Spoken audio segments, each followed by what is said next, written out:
Several stories now breaking on the terror front. And joining us by phone is Zuhdi Jasser, American Islamic Forum for Democracy. Zuhdi, I've got several stories. I want your comments on each of them as we go through it. First of all, in Kenya, 70 dead at a college, 79 wounded.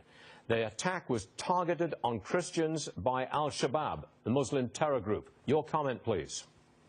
Well, we can't, imagine how important this is. Al-Shabaab, I think it reminds us that the different arenas and theaters in which Al-Qaeda affiliates will work are going to continue to increase. And this also highlights, Stuart, that the target is Christians. The targets are those that they're trying to divide and rip apart these societies. And this is the same groups that did the attack in the mall in Kenya back in September 2013. And now there are hundreds of students missing and still unaccounted for. But what they're doing is asking them if they're Muslim or not. And if they're not, then they're keeping them. And we pray for them. And hopefully we will be able to target those that are committing these acts. And, I've got breaking news on the homegrown terror front. In New York, 2 women arrested. They were planning to detonate a bomb in the New York City area, radicalized by ISIS. Now, Charles Payne is here. He commented earlier that if you tell Americans often enough that they are racists, that they discriminate against people, that they are Americans, they are bad people, I think you can expect this kind of thing to happen. Your comment on this homegrown terror?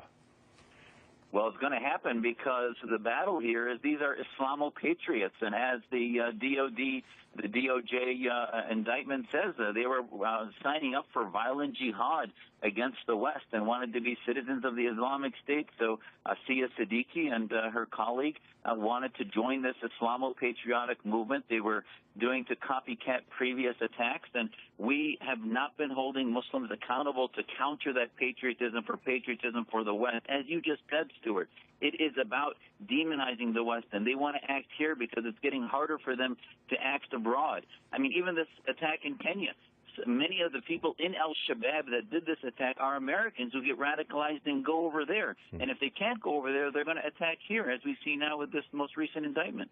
There's a news conference coming up from Switzerland. It's been pushed back to 1:30 Eastern Time, but it's going to be about what's called a tentative deal with Iran on nukes.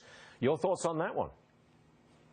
Boy, what is the deal? We don't even know what their baseline is. We don't know what the oversight's going to be. We don't know what their goals are going to be. Look at the Iranian media, Stuart. They are thumping their chests and saying we are going to come to a deal. I mean, if the Iranians are proud in their press that they're going to stay until there's a deal, I am very worried, because that means there must be a lifting of sanctions that's going to happen, and that's our only card we can play. And an exchange is going to keep us vulnerable to them getting nuclear weapons in the context of an Iran that's imperializing Iraq, imperializing Yemen, Lebanon, Syria. It is just an absurd time to see what has happened to American power in the region.